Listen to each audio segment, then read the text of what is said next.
Hey, West Michigan, I am back for another episode of Straight Talk with Scholten, and I am so honored to welcome my good friend and a fierce fighter in the House, Brittany Pettersen, who represents Colorado's 7th Congressional District. She has spent her career in public service representing Coloradans at both the state and federal level. She's a mom of 2 sons, including her youngest, Sam, who is joining us here today. He is well known around the halls of Congress. He has spent more time in the halls of Congress at only a few months old than most people spend their entire lives. It's so good to be with you, Hillary. And it's hard not to smile because we get to hang out, except it is also the anniversary of such a difficult day for women and for this country. So thanks for having me. That's exactly right. This is such a heavy week. We marked the 3rd anniversary of Dobbs. I can't believe that we are here already. The Supreme Court decision, of course, overruled the 1973 Roe versus Wade decision, marking the first time in 50 years that women could not rely on critical reproductive health care. It is the first time in my lifetime that American women have actually seen their reproductive rights rolled back. Yeah, it's horrifying to think about the tragedies that have happened and with overturning Roe v. Wade. Having had a high-risk pregnancy with Sam, I felt so lucky that I lived in Colorado because I knew if something went wrong and I was faced with a terrible emergency that I would have access to the health care that I need. And I thought every day about the women across the country who didn't have those same protections that we brought in the legislature. And that's why we have to change things, have different leadership here in Congress, because we know that the United States is overwhelmingly pro-choice. I'm also fortunate, Brittany, you mentioned at the outset being fortunate to live in Colorado. We're fortunate in a state like Michigan where, we have the protections that we need. But I know personally that I have talked to women who have thought twice about having a second or a third child as they have reached their late 30s or 40s because they aren't sure what the federal landscape will look like. We're protected right now, but as Republicans continue to talk about passing a nationwide abortion ban, it won't matter what states like ours do to protect it. And so it's instilled fear in a lot of women. Yeah, I think that it's instilled fear, but it's also a false sense of security in a place like Colorado where where you can think that, well, at least we're protected here and of course care about what's happening federally, but you're exactly right. Everything that we have in Colorado is at stake with a potential national abortion ban. So we've seen together on the House floor how many bills have they tried to shove through these abortion bans.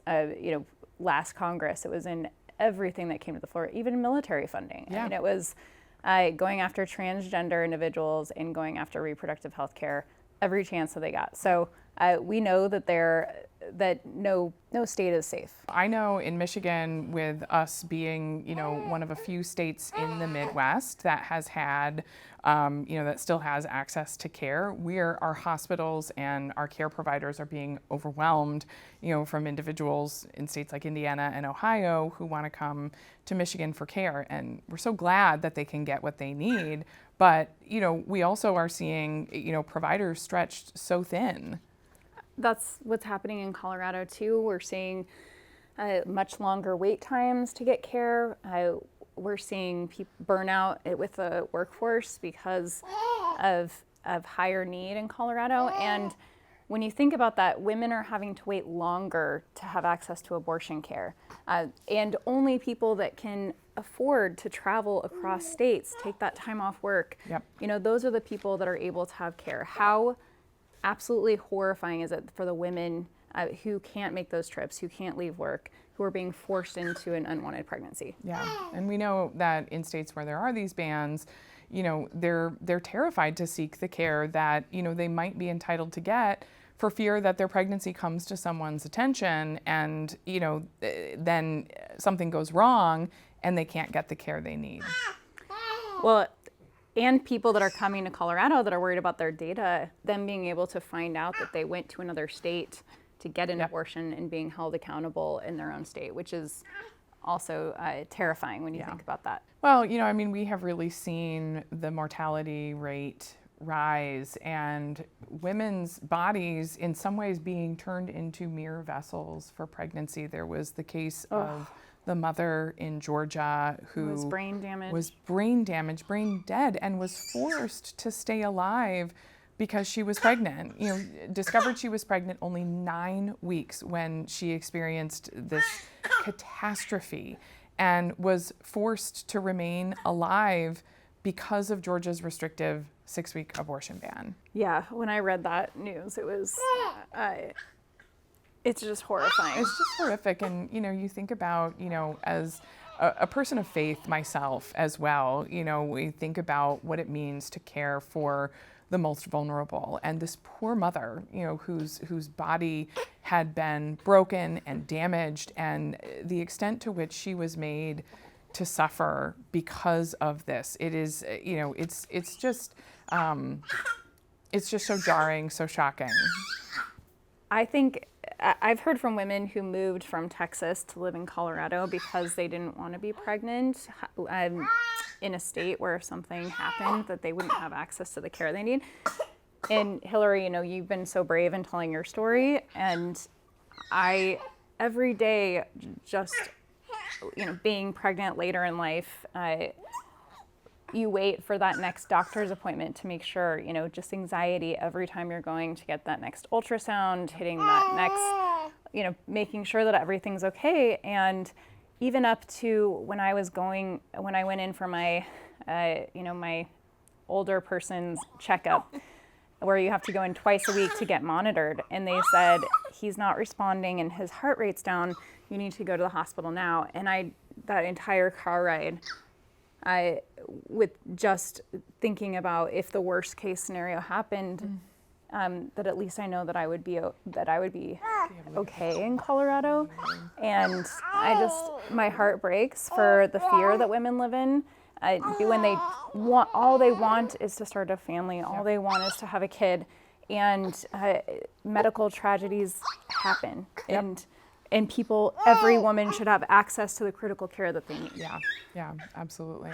And we know that, far too often when, women experience something like that in a state where they can't get the health care they need, they feel like they can't go to the hospital, and then they risk endangering, their lives, the lives of their, unborn child, which perhaps at that point, could potentially be saved. And, they are just operating out of absolute fear, which, pregnancy and childbirth and motherhood is terrifying enough, without these overly restrictive laws. It is. You're going through every step is scary when you're pregnant. And I think I was especially more scared because of how many stories have come to light about what people experience every day. And all of us know somebody who's gone through these horrible things personally. And so it's hard not to think about.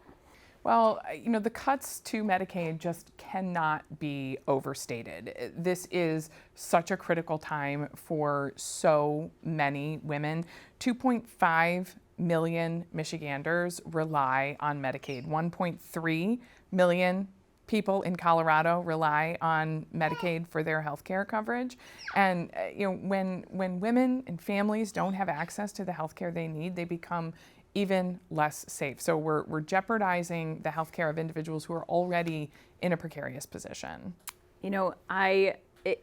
On average nationally, 40% of all pregnancies are covered with Medicaid dollars. These are pregnant women. Don't tell me that you're pro-life and you're taking away the health care that 40% of pregnant women rely on.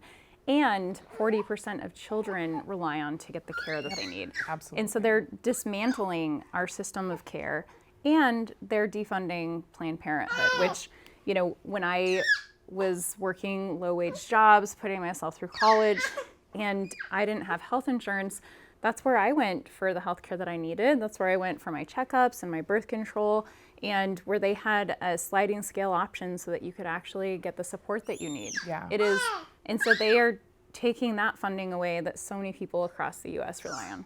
Well, I can't thank you enough, Brittany, for joining us in this conversation. I can guarantee you watching at home, you have two tough mamas fighting for you, and we will never stop fighting for the health care that you deserve and the rights that you deserve. Thanks for having me, Hillary. Until next time.